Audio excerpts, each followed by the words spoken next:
academic test is in 4 parts: Part 1, Part 2, Part 3, and Part 4. Now look at Part 1. Part 1. You will hear some people talking about getting exercise. First, you have some time to look at questions 1 to 7.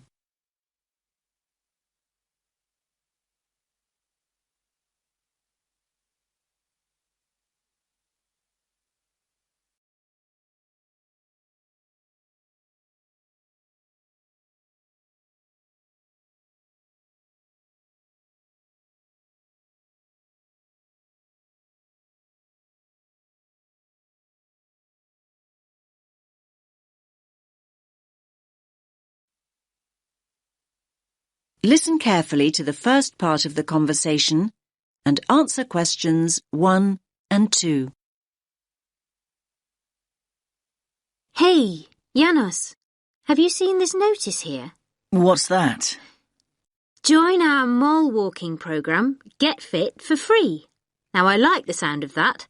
I can't afford to keep up my gym membership this term. It's too expensive. I know what you mean. But what exactly is mole walking? Sounds a bit boring to me. Hold on.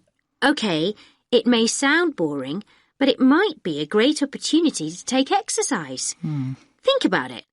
A climate-controlled environment where you can take exercise without having to worry about the wind or the rain. Wind and rain? Have you actually looked at the weather outside? It's snow and ice out there. I only came into the mall to keep warm. Well, it is winter and we are in Canada after all. So just think, by mole walking we can exercise indoors instead of outdoors. Great. And another thing, we won't have to worry about the traffic. Just think, no busy roads to cross and no rush hours to think about. Come on, it's worth a try. You're still not exactly selling it to me. Imagine walking past the same stores and they're not even open.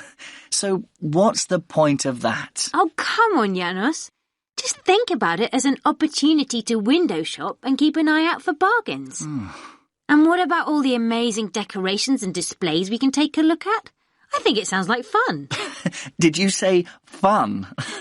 Walking on a hard surface like concrete. Give me grass any day. Much more comfortable on the feet. And there's another thing. In a mall, you're always close to restrooms. And water, come to that. What could be better than that? I think I know the answer to that one. Exercising in a gym is a whole lot better. Well, anyway, we can get more details at the information kiosk about the mall So do you want walking to come with programme. me or not? Great. We're always I'll looking give it for a new miss. members. I'm off to the Can I gym just to ask make the you how most you of found my out about the membership programme? before it runs out. On the notice board on the first floor. Oh, that's great. Most of our new members come through the website or through friends. Good to know people still read the notice board here in the mall. Yes, I guess so.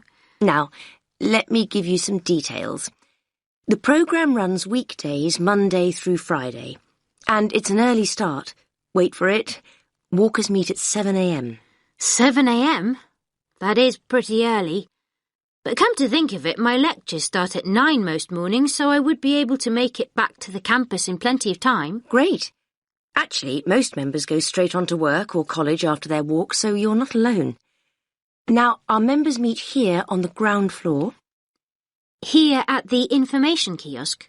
No, just over there at the food court. Oh, the food court. OK. Yes, just follow the smell of coffee. Normally about 10 to 15 people show up for each walk, but numbers can vary. So, up to 15 in a group. That's an ideal number. Glad it's not 50. And how long do the walks last? You can expect to walk for 1 hour, but some groups do less, half an hour or so, and a few groups even do up to an hour and a half, so it's best to check when you arrive. Which day were you thinking of starting? Now you have some time to look at questions 8 to 10.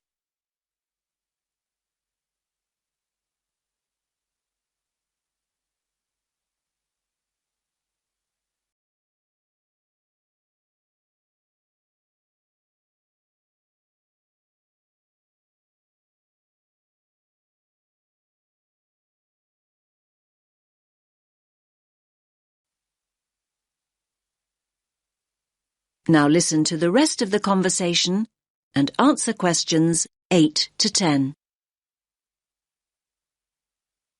Well, next Monday would work for me.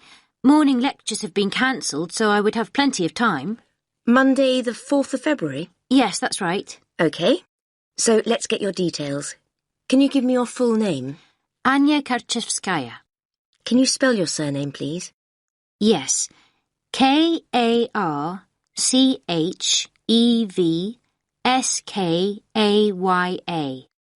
And your address? Apartment 12, 2 Burlington Street. And a contact telephone number? 0757 634 5003. I'll just read that back. 0757 634 5003. Yes. Oh, by the way, new members receive a free gift when they join, and it's a much better gift than last year. We gave people badges, but they tended to lose them, and more recently we provided visors instead, but they weren't very popular. So this year we're giving new members T-shirts. That's great. What colour? Yellow. I've got plenty in stock, so you can collect yours on Monday. Thanks a lot.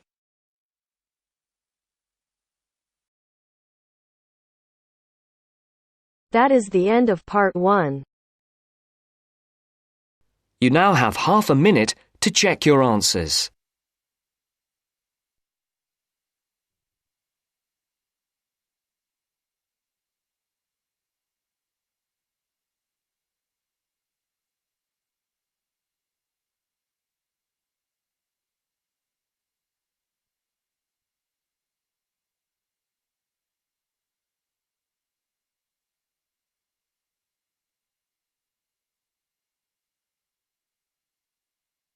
Now turns to part 2.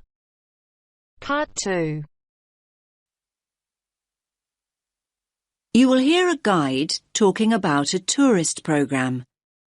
First, you have some time to look at questions 11 to 14.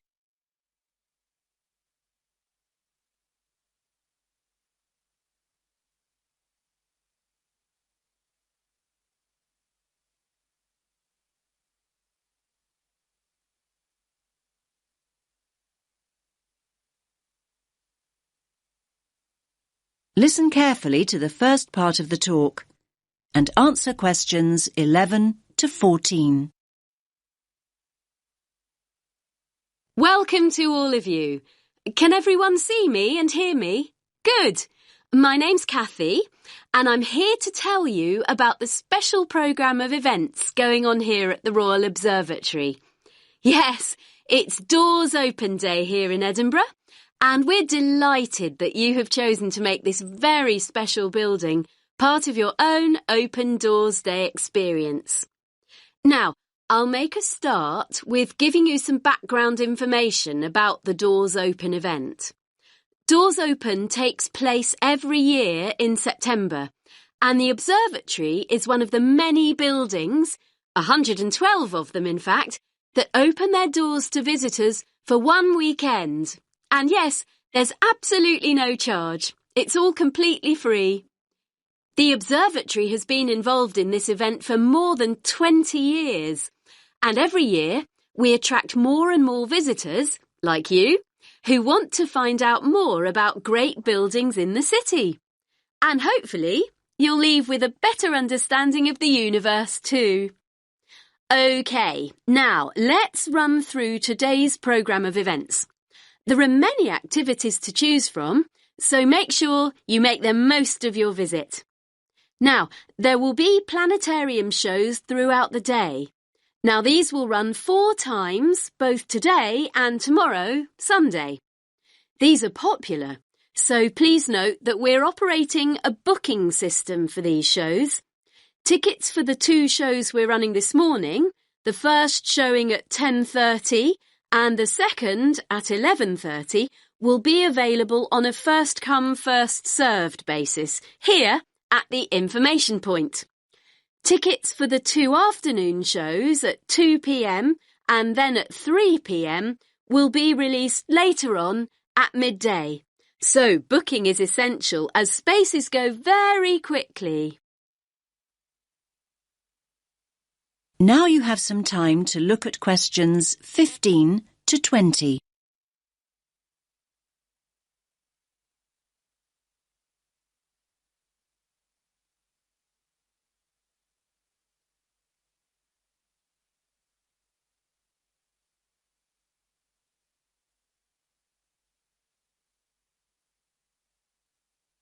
Now listen to the next part of the talk and answer questions 15 to 20.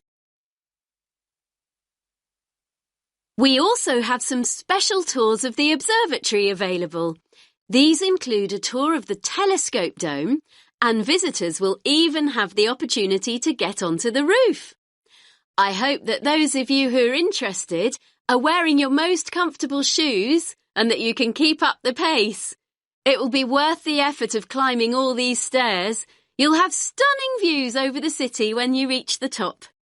Now, for those of you who want to take things at a more leisurely pace, there will be an opportunity to visit the Crawford collection and learn about the instruments that have been built here, and there will also be some items from the collection on view. For those of you who don't already know, the Crawford collection is an astronomical library. And not only that, it ranks as one of the most important astronomical libraries in the world. You are promised a real treat here. And it's great to have so many younger visitors here today. Now, we have a craft workshop for children here in the visitor centre where they can make their very own model of a telescope and colour their very own planet. Please note that all children must be accompanied by an adult. So, as you can see, it's a pretty full timetable and there's a lot going on. Now, any questions?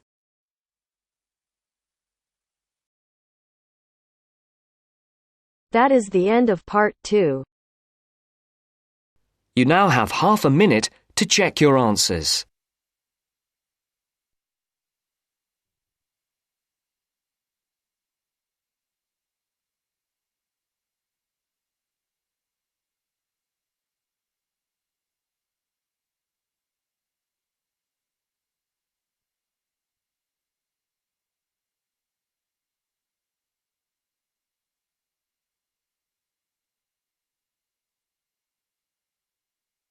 Now turns to part 3. Part 3. You will hear a tutor giving advice to a student. First, you have some time to look at questions 21 to 28.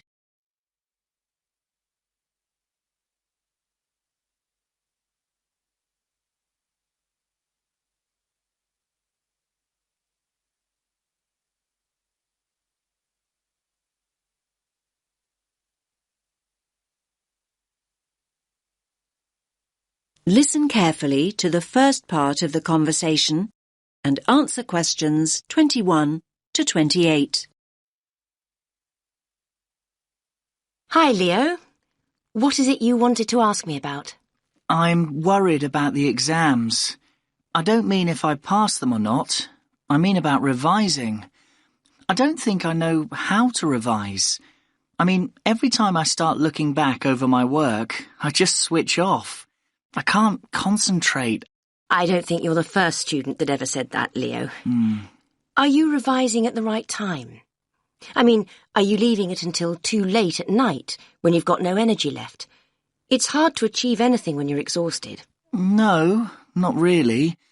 It doesn't seem to make any difference what time it is. Well, are you worrying too much about the subjects you feel you're not very good at? I mean, are you revising only what you find difficult? I guess I am doing that. Isn't that the best approach to revision? Not necessarily. I'd say it's better to revise something you enjoy and something you feel confident about first. That'll get you into the swing of things, and then you can go on to more challenging things. Anyway, you have to think about the whole purpose of revision.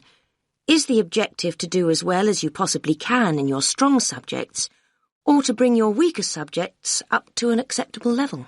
I'm not sure I see the point of revising what I think I'll pass anyway. But revising a stronger subject might mean getting an A grade rather than a B. That might be more rewarding and beneficial in the long run. You might look back and feel a greater sense of pride in getting a couple of A grades than you would about scraping through 3 or 4 other subjects. Yes, I see what you're saying. I hadn't thought about it like that before. I'm not saying that that's what you should do. I'm trying to help you see the possibilities. Yes, I see that. Do you think I should accept that there are 1 or 2 subjects I'll fail and just forget about them? Oh, I wouldn't want to give you that advice. I think you should go into each of the exams at least hoping for a pass grade. My advice would be to set a time limit on how long you'll spend on each subject. You may want to spend a little longer on the subjects you find most difficult, but not an excessive amount of time. Yes, thanks. That's helpful advice. Do you have any more tips about how to go about the actual studying? I mean, how can I keep focused? Well, what sort of learner do you think you are? What do you mean? Well, if you're a visual learner, you like seeing things. From what I know of you, I think you probably are a very visual learner. So what does that mean in terms of revising? You probably learn best with images or diagrams. You could try organising information into tables or flowcharts. I do sometimes make mind maps. Good idea. I think mind maps can really help you organise your thoughts. And another thing, have you thought about revising with other students? I didn't think that would be a good idea. I mean, if I can't concentrate by myself, I certainly wouldn't be able to concentrate when there's another person there to distract me. Now you have some time to look at questions 29 and 30.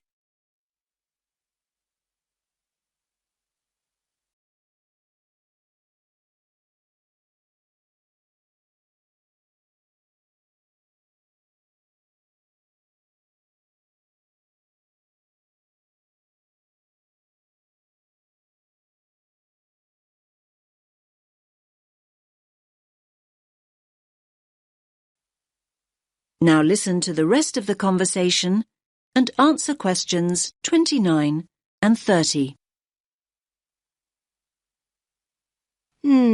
That probably isn't true. Another person might help you focus. Lots of students get together with a friend, sometimes in groups, to revise. They usually work out some sort of structured procedure. Okay, I'll think about it. I guess with a friend you could test each other. I mean, revise for a while and then take it in turns to ask each other questions. Now you're thinking in the right direction. You could also write short summaries or essay introductions, say, and then read and comment on each other's work. Both positive and critical comments coming from a peer can be very helpful. There are all sorts of collaborative strategies and, apart from anything else, having company is so much nicer than struggling through alone. Okay, you've given me a lot to think about. Thanks for your time. I feel much more positive than I did. I'm really glad to hear that. Coming to see me in the first place was very sensible. Do come back and tell me how things are going in a couple of weeks.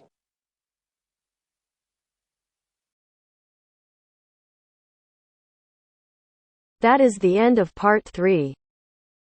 You now have half a minute to check your answers.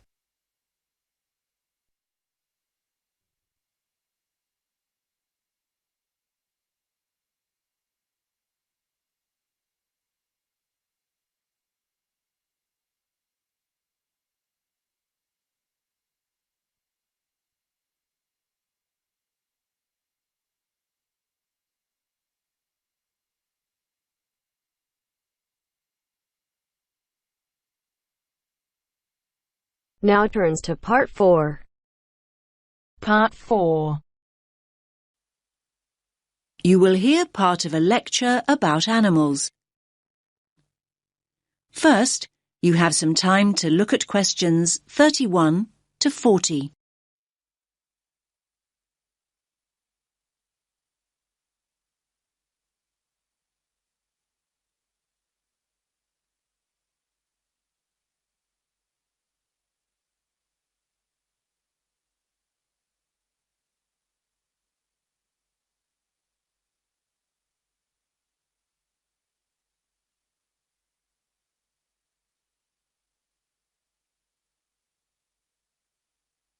Listen carefully to the lecture and answer questions 31 to 40. In today's lecture, I'm going to talk about avoiding predation. What does that mean, I hear you say? Well, you probably know the word predator. I'm sure you've all seen Predator the movie. Well, a predator is any animal that hunts and kills another animal. That animal, and I was going to say that smaller animal, but it's not always the case, is the prey. An owl, for example, is a predator, and a mouse is its prey. A lion is a predator, and a much bigger animal, a buffalo, for example, is its prey. So when I say avoiding predation, what I mean is not being caught and eaten. For many small animals, not being caught and eaten is pretty much a full-time job. Many animals that are predators themselves may be the prey of another, usually bigger animal. This is what we popularly call the food chain. So, how do animals avoid predation? Well, they have what we call defense mechanisms. These are ways in which the species has adapted over time to give it an advantage over its predators. Any adaptation of this kind increases the species' chances of survival.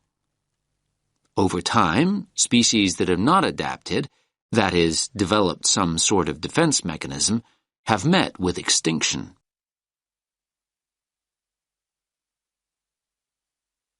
There are various forms of defense. The first is probably very obvious, and that's speed. Predators can't feed on what they can't catch. Running away is a very effective defense mechanism, as some of you can probably remember from primary school. Flight is even more effective. Species which have developed the ability to fly over time have an enormous advantage. Far more birds would be a meal out in the wild if they couldn't fly. The second mechanism is protective coloration. You might hear the word camouflage used too, but I personally find that too simple a term when it comes to the animal kingdom. Protective coloration includes a number of slightly varied mechanisms within the overall term. Some animals blend in with their background. A chameleon is a good example. It sits on a tree and it looks like the branch of that tree. Butterflies have what we think of as beautiful patterns, not to be beautiful, but to confuse and warn off potential assailants. They blend in with the flowers around them, but may also look like something else. Some butterflies have patterns that look like huge eyes, and a would-be predator is scared off. There are all sorts of stories about how the zebra got its stripes, and not many people really know what the stripes are there for. Well, that type of coloration is called dazzle camouflage. A zebra stands out when alone and stationary, but when zebras move rapidly in a herd, their stripes create motion dazzle, a confusing, flickering mass to the eye of a lion or cheetah that might be giving chase. Selecting a target becomes far more difficult. Now, of course, animals are caught. They're frequently caught. But that might not mean the game's up. Some animals make themselves difficult or horrible to eat. Hedgehogs have sharp spines that deter a predator from tucking in even when it's captured its prey. The predator is very likely to give up when a spine gouges an eye or gets lodged in its throat. Numerous species of creature, turtles or snails for example, have developed a tough outer shell that makes it almost impossible to devour.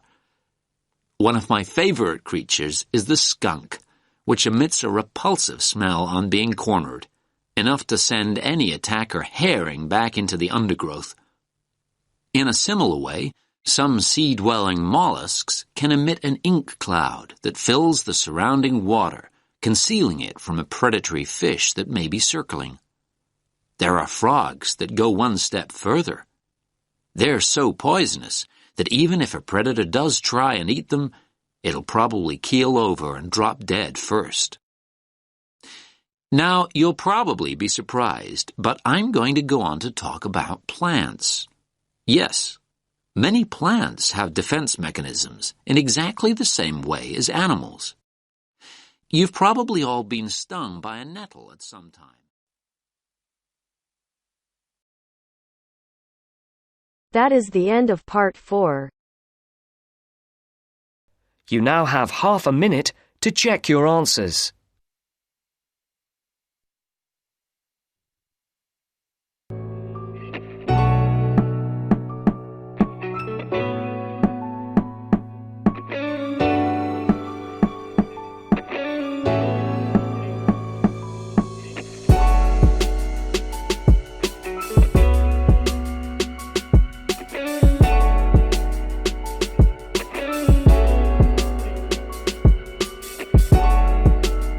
That is the end of the test.